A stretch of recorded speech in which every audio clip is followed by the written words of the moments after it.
नमस्कार साथियों, आज अपन फर्म तथा उद्योग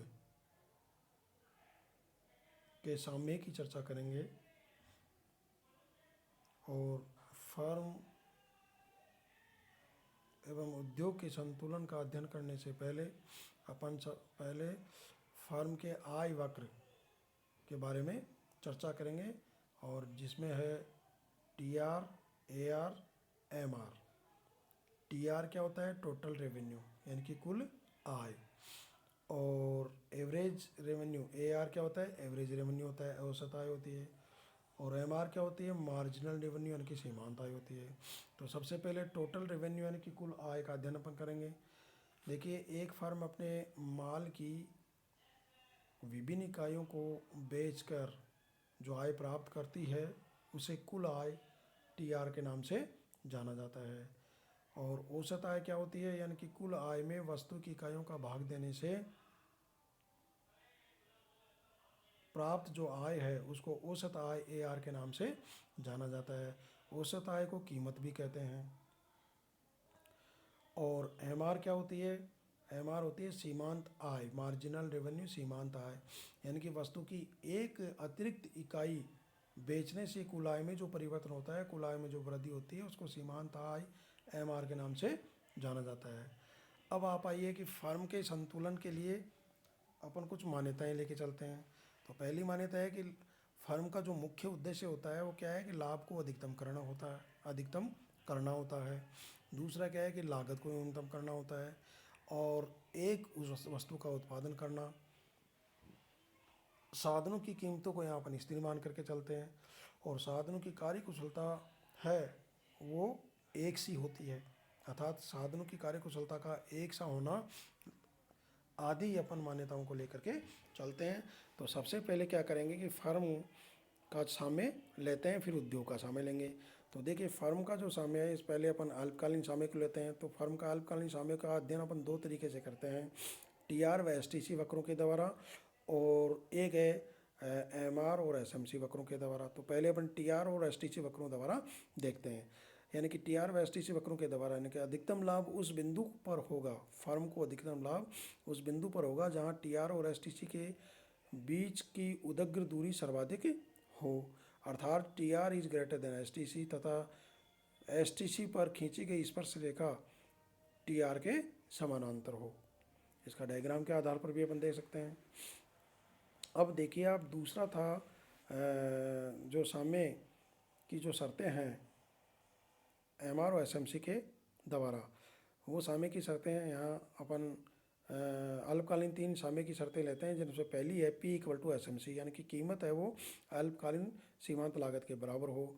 दूसरा है कि अल्पकालीन सीमांत लागत और मार्जिनल रेवेन्यू, यानी कि सीमांत आय, दोनों बराबर हो। साथ ही एस एम सी वक्र है वो एम आर वक्र को नीचे से काटे। और तीसरी शर्त है P is greater than equal to A V C, average variable cost के बराबर हो।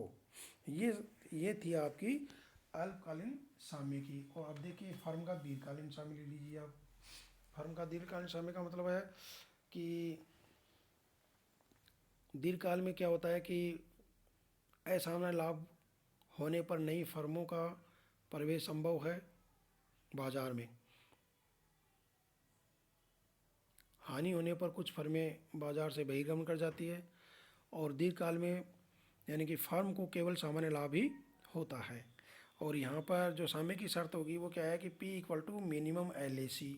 पी इक्वल टू क्या होगा? मिनिमम एल ए सी, अर्थात P equal to L A C equal to L M C equal to S A C equal to S M C. ये सारे क्या होंगे? बराबर होंगे। और साथ ही क्या होगा कि फर्म अनुकूलतम आकार के संयंत्र का प्रयोग करके अनुकूलतम दर पर उत्पादन करेगी, इसलिए फर्म को अनुकूलतम फर्म कहेंगे। और अनुकूलतम संयंत्र वह संयंत्र होता है जहाँ पर उत्पादन की लागत न्यूनतम होती है। अनुकूलतम दर पर उत्पादन वह होता है जहाँ एलएसी न्यूनतम होती है। ये था फर्म का साम्य। अब आप आइए यानी कि उद्योग का साम्य लेते हैं सर। उद्योग का साम्य अर्थात उद्योग का संतुलन। इसमें देखिए आप, एक उद्योग यानी कि एक सी वस्तु उत्पादन करने वाली समस्त फर्मों का एक समूह होता है। अर्थात कहने का मतलब है कि उद्योग में कई प्रकार की फर्में होती है और उद्योग की चर्चा ज़्यादातर पूर्ण प्रतिस्पर्धा की स्थिति में की जाती है। एकाधिकार में फर्म व उद्योग का भेद नहीं रहता है। अर्थात फर्म एकाधिकार की स्थिति में एक फर्म ही उद्योग होती है और अपूर्ण प्रतिस्पर्धा में यानी कि वस्तु विभेद की दशा पाई जाती है, जिसे उद्योग को परिभाषित करना बड़ा कठिन होता है। एक उद्योग उस स्थिति में संतुलन में होता है जहाँ यानी कि उस स्थिति में संतुलन होता है जब वस्तु की मांग और उसकी पूर्ति दोनों बराबर हो।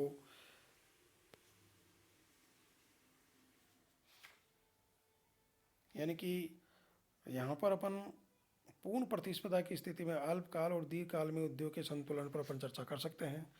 देखिए, अल्पकाल में उद्योग का संतुलन अस्थायी किस्म का होता है। इसमें कुछ फर्मों को असामान्य लाभ हो सकते हैं, जिससे इस उद्योग में नई फर्मों का प्रवेश होने लगता है। इसी प्रकार अल्पकाल में कुछ फर्मों का घाटा हो सकता है, जिससे उनमें उद्योग को छोड़ने की प्रवृत्ति पाई जाती है। अतः फर्मों के आने जाने से उद्योग में माल की आपूर्ति में परिवर्तन आता रहता है।